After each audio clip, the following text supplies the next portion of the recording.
নমস্কাৰ দূৰদৰ্শনৰ বধিদ্ৰুম অনুষ্ঠানৰ দৰ্শকসকললৈ আদৰণি জনাইছোঁ আমি কথা পাতি আছোঁ অসমৰ শিশু সাহিত্য আৰু বিজ্ঞান সাহিত্যৰ ক্ষেত্ৰৰ এক বুধিবৃক্ষ স্বৰূপ বিশিষ্ট বিজ্ঞান লেখক অসমত বিজ্ঞান জনপ্ৰিয়কৰণ অভিযানৰ প্ৰবীণ এক যোদ্ধা শান্তনু তামুলীৰ সতে উৰফে ডক্টৰ প্ৰমোদ চন্দ্ৰ তামুলী আহক তেখেতৰ সতে আজি আমাৰ এই গোটেই সাক্ষাৎকাৰলানিৰ শেষৰ খণ্ডটো শুনো নমস্কাৰ নমস্কাৰ ডক্টৰ তামুলী আমি আপোনাৰ জীৱনৰ বিভিন্ন কামৰ কথা আমি শুনিলোঁ বিচিত্ৰ আপোনাৰ অভিজ্ঞতা অধ্যয়নৰে পুষ্ট আপোনাৰ জীৱন আৰু অভিজ্ঞতাৰে পুষ্ট আপোনাৰ এই জীৱনটোত আপুনি আজিৰ যি পৰ্যায় পাইছে আপোনাৰ ব্যক্তিত্ব এক নিপুটল ৰূপ লৈছে আপোনাৰ সেই অভিজ্ঞতা আপোনাৰ অধ্যয়নৰ পৰা পোৱা তাত্ত্বিক জ্ঞানেৰে আপোনাৰ জীৱনটোক যদি পৰ্যালোচনা কৰিবলৈ দিয়া হয় আপুনি আজি কেনে ধৰণে পৰ্যালোচনা কৰিব অতি কঠিন এটা কাম যে নিজৰ জীৱন যি দিন এৰি আহিলোঁ যি কাম কৰিলোঁ আৰু আজিৰ অৱস্থাত ৰৈ উভতি চোৱা আচলতে এটা দুৰূহ কাম বুলি মই ভাবোঁ যে জীৱনত মই কি কৰিলোঁ কি নকৰিলোঁ এটা কথা ঠিক যে কিবা নহয় কিবা মোৰ জীৱনৰে কিবা এটা লক্ষ্য হয়তো আছিল আৰু সকলোবিলাক আওকাণ কৰি হয়তো মই সেই দিশতেই আগবাঢ়ি গৈছোঁ কিছু এৰা ধৰা কিছু সংঘাত এই গোটেই কথাবিলাক প্ৰতিটো কথাৰে হয়তো এটা মূল্য আছে বৰ্তমান অৱস্থাত মই থিয় হোৱা বা আজি যিটো অৱস্থাত পালোহি ভুল বা শুদ্ধ কিন্তু আজিৰ যিটো অৱস্থাত মই পালোহি মই যদি ঘূৰি চাওঁ যে মই কি কৰিলোঁ আৰু কি কৰিব নোৱাৰিলোঁ তেনেকুৱা এটা প্ৰশ্ন হয়তো আহিব পাৰে মই শিশু সাহিত্যৰ লগত জড়িত হৈ মই সন্তুষ্ট আৰু মই ভাবোঁ যে মই এখন ভাল ডাঙৰৰ কাৰণে উপন্যাস লিখিব লাগিছিল মই ডাঙৰ কিবা এটা কাম কৰিব লাগিছিলে মই পৰা নাই তাত মোৰ দুখ নাই কাৰণ মোৰ সেয়া সামৰ্থ্যৰ বাহিৰত যে মোৰ দুখ কৰিবলগীয়া একো নাই যিটো মোৰ সামৰ্থ্য আৰু সাধ্যৰে অসাধ্য তাক লৈ মই চিন্তিত নহয় মই যি পাৰোঁ তাতে মই সন্তুষ্ট আৰু সন্তুষ্ট নহয় মই সেই কামকে যেতিয়ালৈকে পাৰোঁ কৰি যাম নিজে বা আনৰ আশ্ৰয়ত আৰু সেইটো মই ভাবোঁ যে মোৰ অতীতটোৱে বৰ্তমানত এই মই এতিয়া য'ত আছোঁহি তাত সেয়া অৰিহণা সেয়া কিমান দূৰ সফল আৰু বিফল সেয়া মই নাজানো মই যি কৰিছোঁ মই এইটোৱে জানো যে এইখিনিয়ে মোৰ কৰিব পৰা ক্ষমতা আৰু দক্ষতা আছে ইয়াতকৈ মই আৰু বেছি কৰিব নোৱাৰোঁ কিন্তু কৰিবলৈ মন যায় বিশেষকৈ অসমীয়া শিশু সাহিত্যৰ কথাই মই আপোনাক কৈছোঁ যে কোনবিলাক দিশ এতিয়াও অৱহেলিত হৈ আছে অসমীয়া শিশু সাহিত্য সেই দিশসমূহ আমি পূৰণ কৰিব পাৰোঁ নেকি আপুনি যদি আমাক আজি কওঁ যে আমাক দেখুৱাই দিয়ক সেই দুখখিনি সেই খালী ঠাইখিনি আপুনি কেনেধৰণে দেখুৱাব এনেকুৱা হয় যে আমি শিশু সাহিত্যৰ ক্ষেত্ৰত হয় সাহিত্যৰ যিহেতু এক ধাৰা বুলি আমি সকলোৱে মানি লৈছোঁ আৰু সাহিত্যৰ বিশ্লেষণৰ অভাৱত সাহিত্যৰ ধাৰা নিৰ্ণীত নহয়, সাহিত্যৰ মূল্যাংকনো নহয়।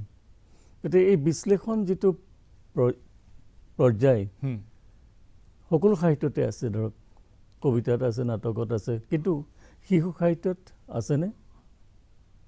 হয়। বিশ্লেষণ কৰাৰ কিবা তেনেধৰণৰ আমাৰ অনুশীলনেই নাই। কি ধৰণে আমি শিশু সাহিত্য বিশ্লেষণ কৰিম?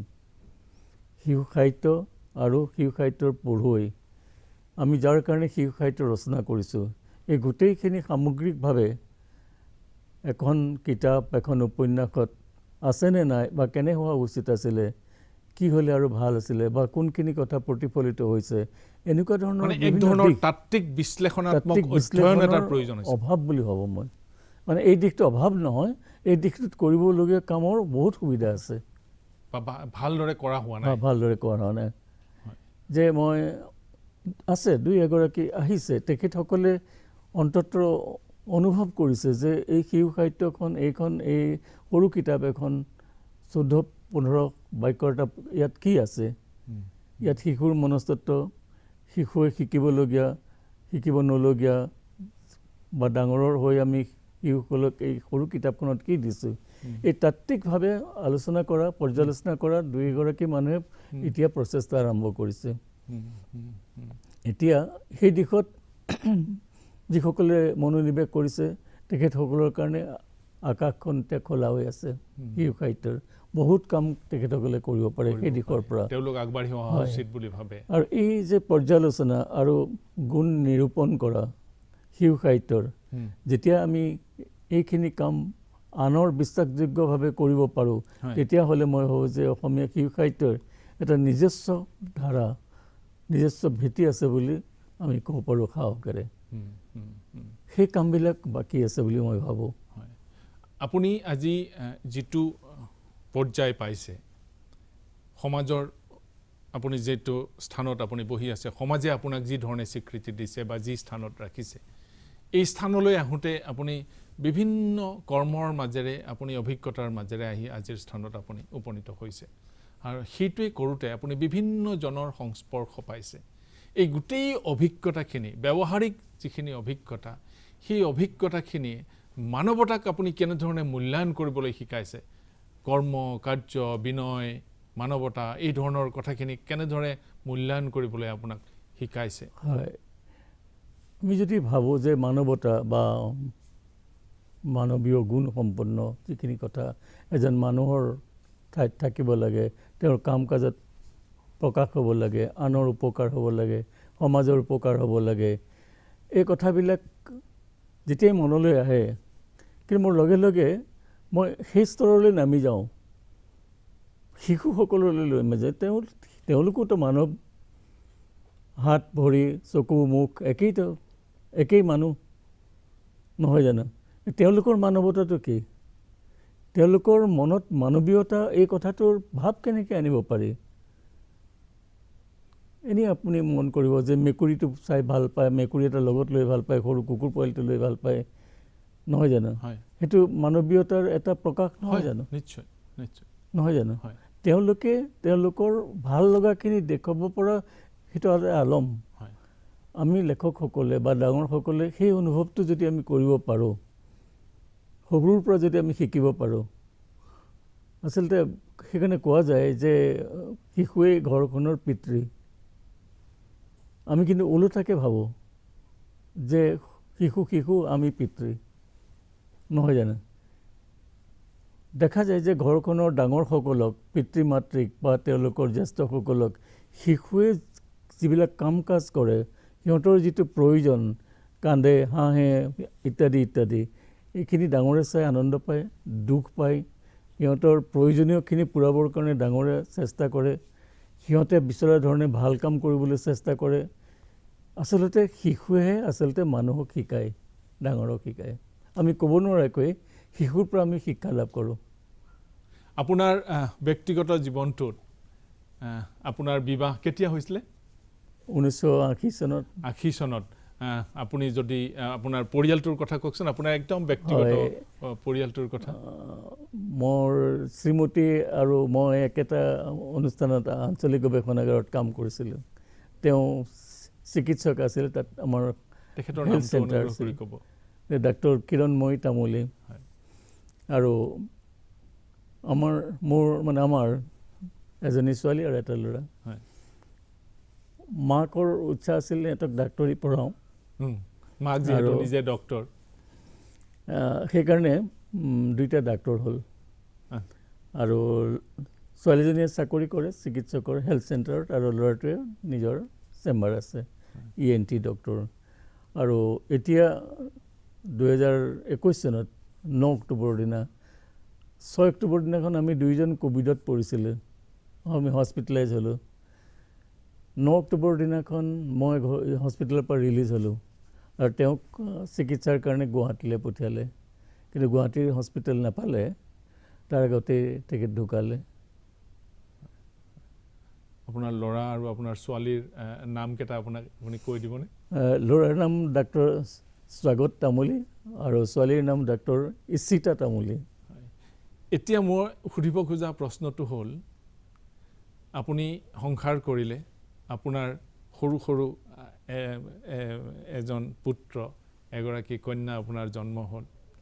আপুনি কথাবোৰ কোৱাৰ লগে লগে প্ৰত্যেকবাৰতে ডাঙৰে কিয় সৰুৰ দৰে কথাবোৰ চিন্তা নকৰে, সৰুৰ কথাবোৰ কিয় চিন্তা নকৰে? আপোনাৰ যেন শয়নে সপোনে কেৱল শিশু শিশু শিশু। আপোনাৰ পুত্ৰ আৰু কন্যা লাহে লাহে ডাঙৰ হ'ল। শিশুকালত বাৰু আপুনি তেওঁলোকক আপুনি ভবাৰ ধৰণে আপুনি সেই শিশু মনটোক যিটো ধৰণে ডাঙৰ কৰিব লাগে, আচাৰ আচৰণ কৰিব লাগে, সেইবোৰ কৰিলে। ডাঙৰ হোৱাৰ পিছত আপোনাৰ তেওঁলোকৰ প্ৰতি আচৰণ এতিয়া কেনেকুৱা? সেই শিশু মনকেইটাক লৈ আপুনি তেনেধৰণেই কথাবোৰ চিন্তা কৰি আছে, নে এতিয়া ডাঙৰ বুলি কিবা বেলেগ ধৰণে চিন্তা কৰি আছে? কাৰণ আপোনাৰ কাম কাৰ্য কথা বতৰা প্ৰত্যেকটো কথাতে আপুনি কৈছে যে শিশুসকলক লৈ কিয় কৰা হোৱা নাই, শিশুসকলক লৈ কিয় নকৰে, শিশুসকলক লৈ ডাঙৰসকলে কিয় চিন্তা নকৰে, এই কাৰণেও কথাটো সুধিছোঁ। প্ৰথম কথা হ'ল যে ল'ৰাজনেও চিকিৎসক হ'ম বুলি ক'লে, আৰু ছোৱালীজনীও চিকিৎসক হোৱাৰ কথা। গতিকে দুইটাৰে মনৰ ইচ্ছা আমি পূৰণ কৰিলোঁ। আৰু পোনে পোনে তেওঁলোক চিকিৎসক হোৱা নাই, আৰু আমিও সহজভাৱে তেওঁলোকক চিকিৎসক কৰিব পৰা নাই। গতিকে দুইজনৰ কাৰণে ধৰক আজি প্ৰাইভেট এখন কলেজত পঢ়িবলৈ বা বাহিৰত পঢ়িবলৈ যিমান আৰ্থিক সম্বলৰ প্ৰয়োজন, সেইখিনি ধৰক আমি সৎ পথেৰে বা মুক্ত হস্তে সেইটো কাম কৰাত আমি আগবঢ়াই দিলোঁ। এতিয়া কথা হ'ল কি যে তেওঁলোকৰ নিজৰ দায়িত্ব, এতিয়া ডাঙৰ হ'ল, এতিয়া দায়িত্ব তেওঁলোকৰ। তেওঁলোকে এতিয়া তেওঁলোকৰ সেই দায়িত্ব পালন কৰাটো মই ভাবোঁ যে তেওঁলোকে কেনেকৈ ভাবে, তেওঁলোকে আমি ভবা মতে ধৰক মাক দেউতাক বা পৰিয়ালৰ অন্যসকলক তেনেকৈ লয় নে নলয়। আৰু এই গোটেই কামটো নিৰ্ভৰ কৰিব, যদি তেওঁলোকে সেইমতে নকৰে, তেতিয়াও মনতে ভাবিম যে আচলতে বিফলতাটো মোৰহে, মই নোৱাৰিলোঁ সেইটো কৰিব। তেওঁলোক এতিয়া যোৰহাটতে থাকে নে? যোৰহাটতে থাকে। যোৰহাটতে। আৰু মই ল'ৰাৰ লগতে থাকোঁ, ছোৱালী বিয়া হৈ গ'ল, ছোৱালী ওচৰতে থাকে। গতিকে ভাল দিন বেয়া দিন সকলোৰে থাকে বুলি ভাবোঁ, আৰু বেয়া দিনৰ কাৰণে সদায় সাজু থাকিব লাগে বুলি ভাবোঁ। আৰু যদি কিবা বেয়া হয় তাৰ কাৰণে মই ভাবোঁ যে দুখ মোৰ নিজৰ, ক'ৰবাত মোৰ নিজৰ দুখ হৈ গ'ল। দিনটো আপুনি কি ধৰণে আৰম্ভ কৰে? দিনটোৰ পৰিকল্পনা, এটা দিনৰ পৰিকল্পনা আপুনি শুই উঠি?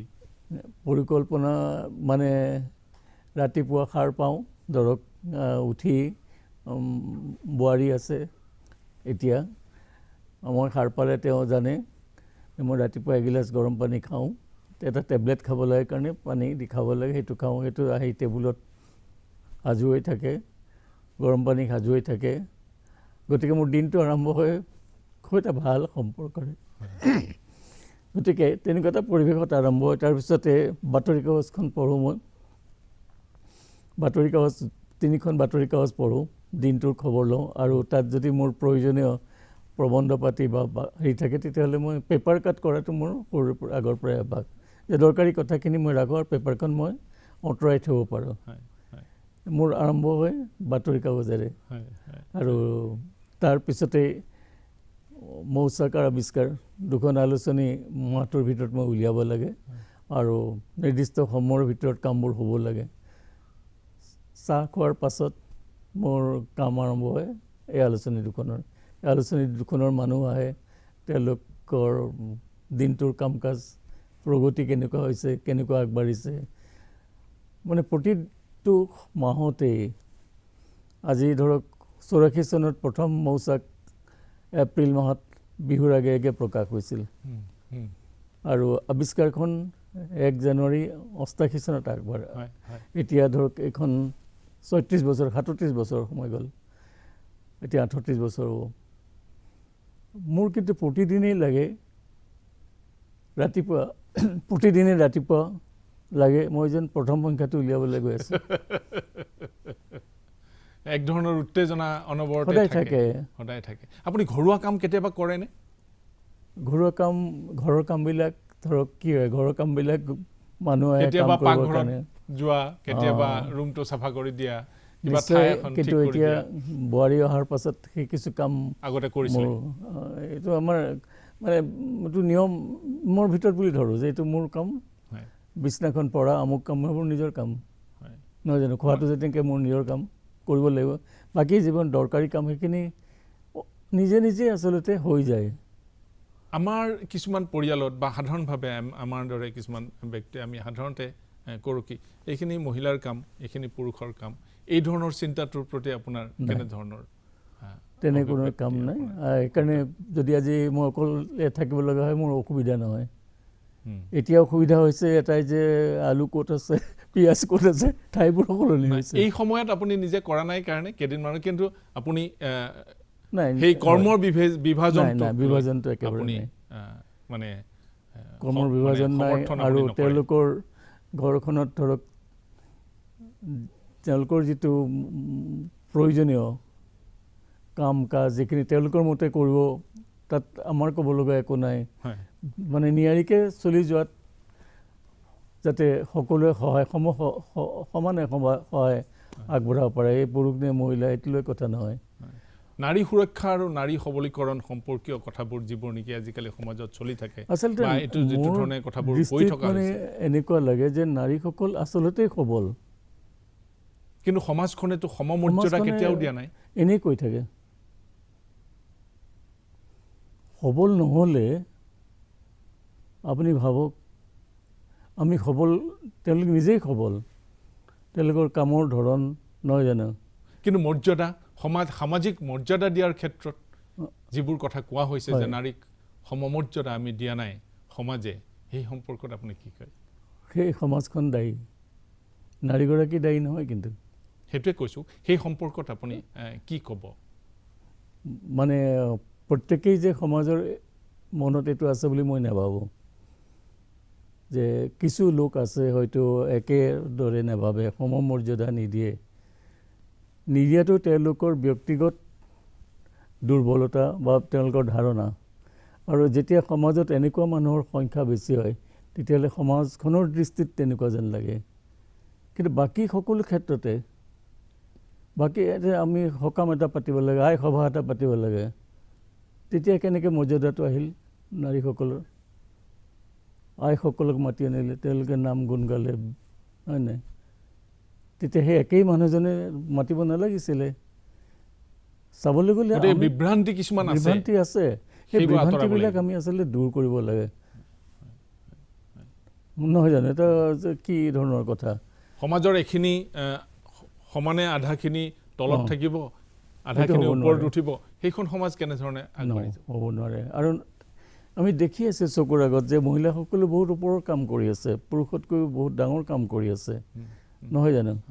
গতিকে কামৰ তুলনাত পুৰুষ আৰু মহিলাৰ যিটো ভূমিকা, এই ভূমিকাটো পাৰ্থক্য একো নাই। শাৰীৰিকভাৱে কিছুমান কাম কৰিব নোৱাৰিব পাৰে, শাৰীৰিকভাৱে কিছুমান কাম পুৰুষে কৰিব পাৰে, সেইটো বেলেগ কথা।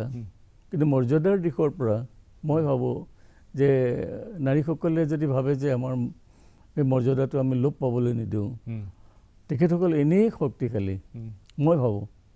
নিশ্চয় পাব পাৰে পাৰে।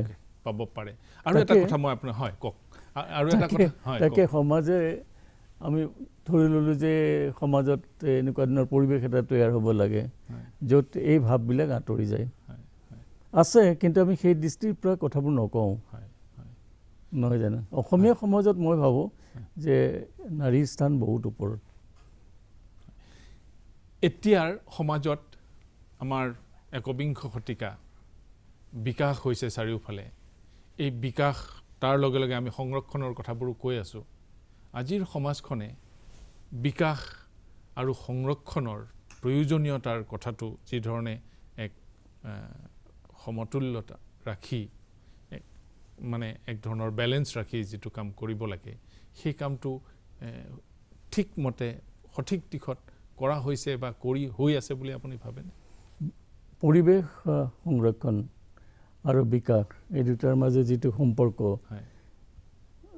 এতিয়া ধৰক কিছুমান ক্ষেত্ৰত যদি আমি পৰিৱেশৰ কথা কওঁ যে আমি অসমৰ পৰিৱেশৰ কথাই যদি আমি কওঁ যে আমাৰ পৰিৱেশ ক'ত ক'ত বিঘ্নিত হৈছে যাৰ কাৰণে বিকাশ স্থবিৰ হৈ গৈছে তেনেকুৱা পৰিৱেশবিলাক ক'ত হৈছে আচলতে আমি সাধাৰণতে এতিয়া খুব কওঁ যে বননীকৰণ আৰু গছ কটা ইত্যাদিলৈ কথা কওঁ তে বিকাশৰ লগত গছৰ এটা সম্পৰ্ক আছে বুলি আমি ভাবোঁ যে গছজোপা থাকিলে বিকাশ হ'ব নে গছজোপা কাটিলে বিকাশ হ'ব এতিয়া যিসকলে গছ কাটে তেওঁলোকে ভাবে যে গছজোপা কাটিলে বিকাশ হ'ব নহয় জানো যে গছজোপা কাটি আমি ধৰক অৰ্থনৈতিক দিশত আমি কিবা কিবি কৰিব পাৰিম ঠিকে আছে আমি বৰ্তমান সময়ত এনেকুৱা ধৰণৰ কথা আছে যে আমি গছ এজোপা যদি কথা কওঁ মই অতি সাধাৰণ এটা উদাহৰণ দিব কৈছোঁ এজোপা গছ মানে কাঠ নহয় এজোপা গছ মানে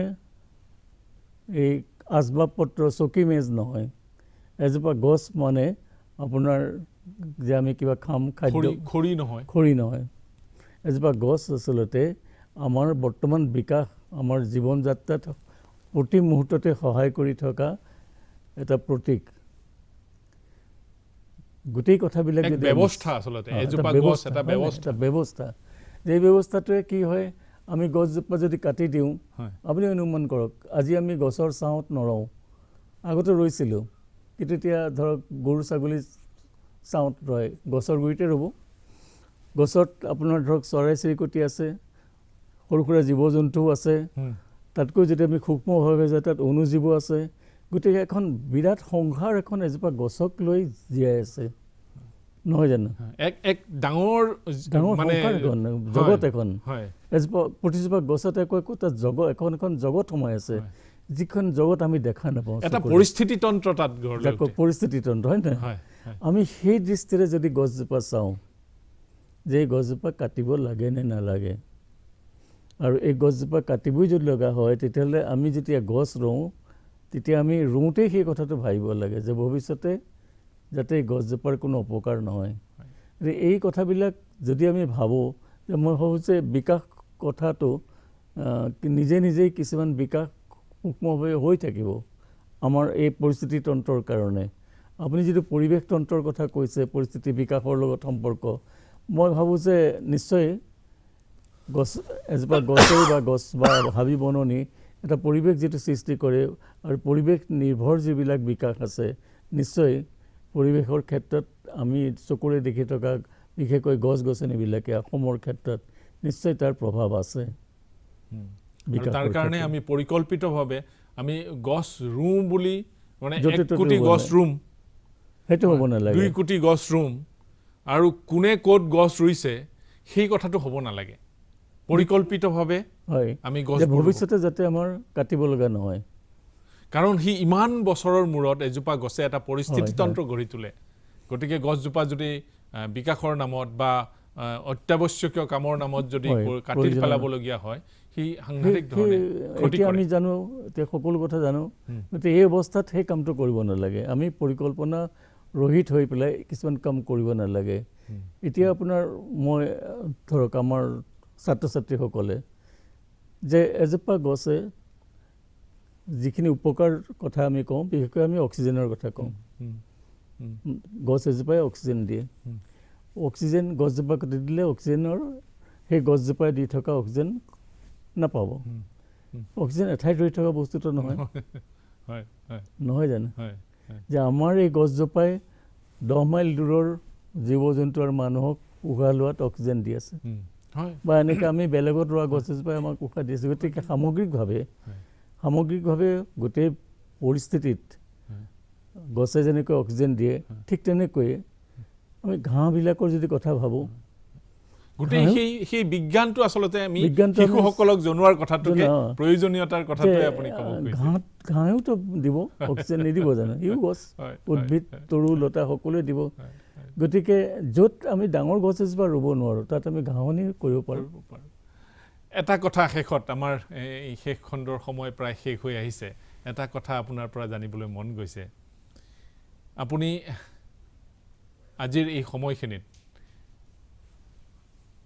জীৱনৰ বাবে যেটো আপোনাৰ এটা ধৰণৰ আকাংক্ষা আছিলে তেনে ধৰণৰ কিবা কাম কৰাৰ পৰিকল্পনা লৈ আছে নেকি আৰু যদি ক'ব পাৰি হেতু আমাক ক'লে বৰ ভাল পাম মোৰ কেইটামান পৰিকল্পনা নথকা নহয় সময় যথেষ্ট দীঘলীয়া সময়ৰ পৰা কিছুমান কাম কৰি আছো শেষ কৰিব পৰা নাই সেই একেই শিশু সাহিত্য আৰু বিজ্ঞান সাহিত্য যে বহু বছৰ আগৰ পৰাই মই এটা কাম কৰি আছো যে অসমীয়া ভাষাত যিমানবিলাক শিশু সাহিত্য গ্ৰন্থ ৰচনা হৈছে তাৰ এটা বিব্লিওগ্ৰাফি তাৰমানে গ্ৰন্থ পঞ্জী তৈয়াৰ কৰা আচ্ছা সেই কামটো আজি বহু বছৰ ধৰি চলি আছে আৰু মই হৈছে এই বছৰতে মই শেষ কৰিব লাগে কৰিব পাৰিব সেইধৰণে জনপ্ৰিয় বিজ্ঞানৰ যিমানবিলাক গ্ৰন্থ ওলাইছে সেইবিলাকৰো এখন গ্ৰন্থপঞ্জী মানে শিশু সাহিত্য আৰু বিজ্ঞান সাহিত্যৰ একোখন গ্ৰন্থপঞ্জী প্ৰস্তুত কৰাৰ কাম যেটো আপুনি কৰে হেতু সম্পূৰ্ণ যিমান